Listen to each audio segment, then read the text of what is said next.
Hello friends, welcome to Peehu academy. आज हम कबीरदास की रचना साखी का दोहा पढ़ेंगे। चलिए स्टार्ट करते हैं। कबीर राम ध्याई ले जिभ्या सु करी मन, हरि सागर जिनी बीसरे छीलर देखे अनंत।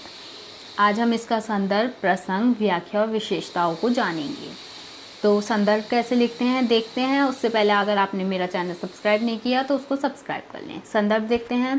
प्रस्तुत दोहा डॉक्टर मानवेंद्र पाठक द्वारा संपादित प्राचीन एवं भक्तिकालीन काव्य के कबीरदास जी की साखी से अवतरित है।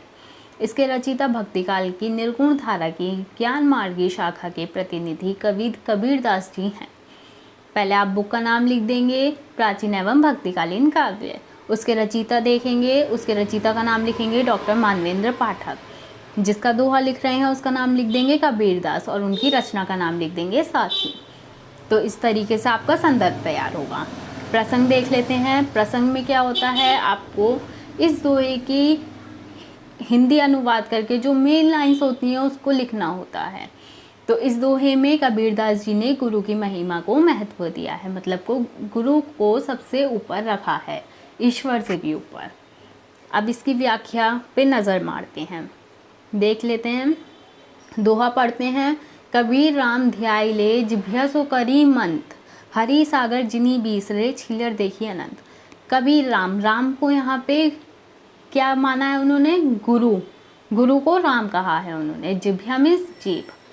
कबीर राम ध्याई ले जिभ्या सो करी मंत, अर्थात कबीरदास जी कहते हैं कि हे जीव, तुम राम नाम अर्थात गुरु का ध्यान करो और जिभ्या अर्थात जीभ से उनके मंत्र का उच्चारण करते रहो।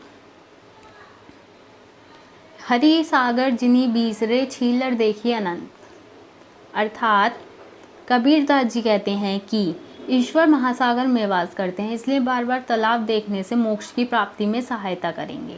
तालाब रूपी छोटे छोटे अनेक देवी देवताओं के मुंह में फंसकर कहीं तुम मोक्ष से दूर ना हो जाओ, इसलिए गुरु का ध्यान करो तथा उनके उपदेशों का पालन करो, क्योंकि वही तुम्हें ईश्वर से मिलाने में मदद करेंगे। कबीरदास जी का कहना ये था कि आप अगर गुरु के मार्ग पर चलेंगे, उनके कहे हुए मार्ग पर चलेंगे, तो आपको ईश्वर से मिलने में सहायता होगी और आपको मोक्ष की प्राप्ति होगी। विशेषताएं देख लेते हैं। तो विशेषताओं में मैं आपको बता देती हूँ कि सबसे पहले आप काव्य सौंदर्य लिखेंगे, उसके बाद भाव सौंदर्य लिखेंगे।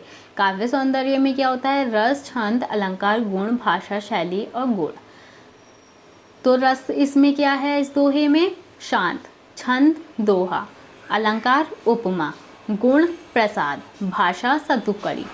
सद्धुकड़ी को पंचमेल खिचड़ी भी कहा जाता है। शैली प्रतीकात्मक, गुण लक्षणा।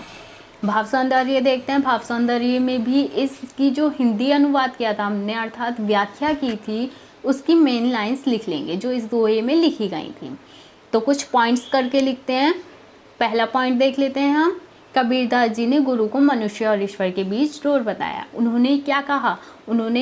कबीरदास जी ने कहा कि मनुष्य और ईश्वर को मिलाने में गुरु का बहुत अधिक महत्व है। अगर गुरु नहीं होंगे तो हमें ईश्वर से मिलने में बहुत ज़्यादा कठिनाई होगी और हम उन्हें नहीं मिल पाएंगे। इस तरह से हमारी मोक्ष की प्राप्ति नहीं हो पाएगी। सेकंड पॉइंट, कबीरदास जी ने यहाँ मूर्ति पूजन का खंडन किया है। उन्होंने कहा है कि आपको ईश्वर से मिलाने में केवल गुरु ही आपकी सहायता कर सकते हैं, इसलिए उन्होंने मूर्ति पूजन को बिल्कुल नहीं माना। उन्होंने यहाँ पे मूर्ति पूजन का खंडन किया है। थर्ड पॉइंट, यहाँ कबीरदास जी ने गुरु के ज्ञान और उपदेशों को महत्व दिया। उन्होंने गुरु का ज्ञान और उपदेशों से ईश्वर से मिलने में सहायता होगी ये कहकर उन्होंने सबसे ज़्यादा महत्व गुरु के ज्ञान और उपदेशों को दिया है, जिसका पालन करके मनुष्य ईश्वर से मिल सकता है और उसको मोक्ष की प्राप्ति हो सकती है। आई होप आपके लिए ये वीडियो बहुत ज़्यादा हेल्पफुल रही होगी। अगर आपको ये अच्छी लगी है तो इसको वीडियो को लाइक करें, कमेंट करें, शेयर करें। Thanks for watching.